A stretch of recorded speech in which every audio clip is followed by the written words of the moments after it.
hello friends मोर चेनेलলৈ আপোনালোক সকলোকে স্বাগতম জনাইছো আশা কৰো আপোনালোক সকলোৱে ভালে আছে মই আজি আপোনালোকৰ লগত শেয়াৰ কৰিব ওলাইছো এবিধ তুলসীৰ বিষয়ে আৰু তুলসী বিভিন্ন প্ৰকাৰৰ আছে তাৰে এবিধ তুলসীৰ বিষয়ে মই আজি আপোনালোকৰ লগত শেয়াৰ কৰিম আপোনালোকে যিবিধ ভিডিঅ তুলসী দেখি আছে এই তুলসীবিধক আমি ৰাম তুলসী বুলি কওঁ কিন্তু এইবিধ আসলতে বন তুলসী অসমত ইয়াক আমি ৰাম তুলসী বুলি কওঁ আৰু অসম নহয় পশ্চিমবংগৰ মানে ওয়েষ্ট বেংগলৰ কিছুমান ঠাইত ইয়াক ৰাম তুলসী বুলিয়ে কয় হিন্দীত ইয়াক বন তুলসী বা জংলী তুলসী বুলি কয় আৰু আমি যেটো ৰাধা তুলসী বুলি কওঁ হেইটোক হিন্দীত ৰাম তুলসী বুলি কয় অসমত ইয়াক প্ৰচুৰ পৰিমাণে পোৱা যায় আৰু অসমৰ ওচৰৰ পাজৰৰ ৰাজ্যবিলাকতো এই তুলসীবিধ পোৱা যায় বিহাৰ পশ্চিমবংগ এইবিলাক ৰাজ্যতো ইয়াক পোৱা যায় অন্যান্য তুলসীবিলাকৰ নিচিনাকে এই তুলসীবিধও বহুত ঔষধি গুণেৰে ভৰপুৰ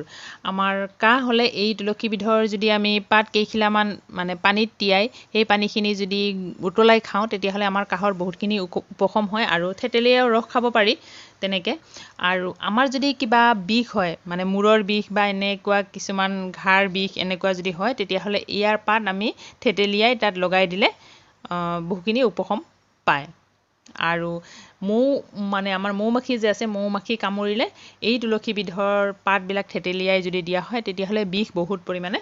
কমি যায় ঠিক তেনেকৈ আৰু এই তুলসীবিধ থাকিলে মহ বহু পৰিমাণে কমি যায় মানে ইয়াৰ গন্ধত মহ প্ৰায় নাহে আমাৰ যিকোনো মানে গাৰ্ডেনত ৰাখিলেও ইয়াক গাৰ্ডেনত মহ কমি যায় আৰু আমাৰ যদি ঘৰৰ চৌহদত ইয়াক ৰখা হয় তেতিয়া হলেও ই মানে আমাক মহৰ পৰা বহুখিনি বচাই ৰাখে এতিয়া আহিছো এই তুলসীবিধক আমি কেনেকৈ গ্ৰ' কৰোঁ বা কেনেকৈ লগাওঁ এই তুলসীবিধ আমি অন্যান্য তুলসীবিলাকৰ নিচিনাকৈ মানে গুটিৰ পৰাই গজাওঁ আৰু ইয়াৰ ষ্টেম কাটিং কৰিও লগাব পাৰি কিন্তু মই এতিয়ালৈকে ষ্টেম কাটিং কৰা নাই কাৰণ গুটিৰ পৰাই যিহেতু হৈয়ে যায় সেইকাৰণে মই কৰা নাই ইয়াৰ পৰা বহুত গুটি ওলাই যিহেতু গছডালৰ ডাঙৰ হয়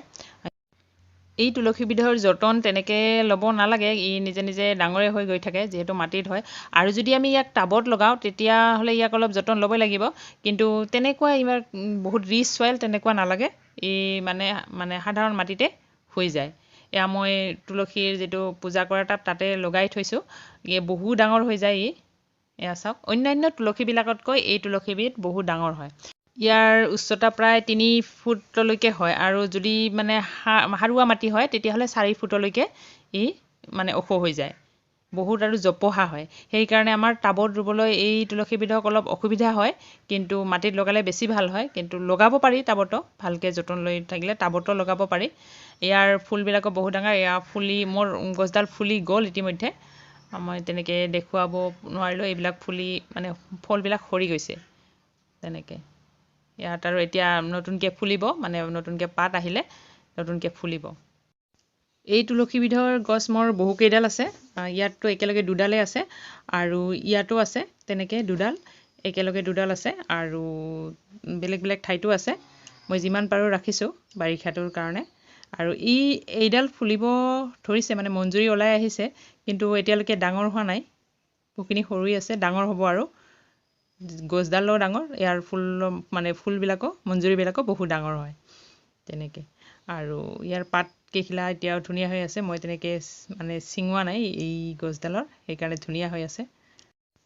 ফ্ৰেণ্ডছ আজিলৈ এইখিনিয়ে ভিডিঅ'টো ভাল লাগিলে লাইক কৰিব শ্বেয়াৰ কৰিব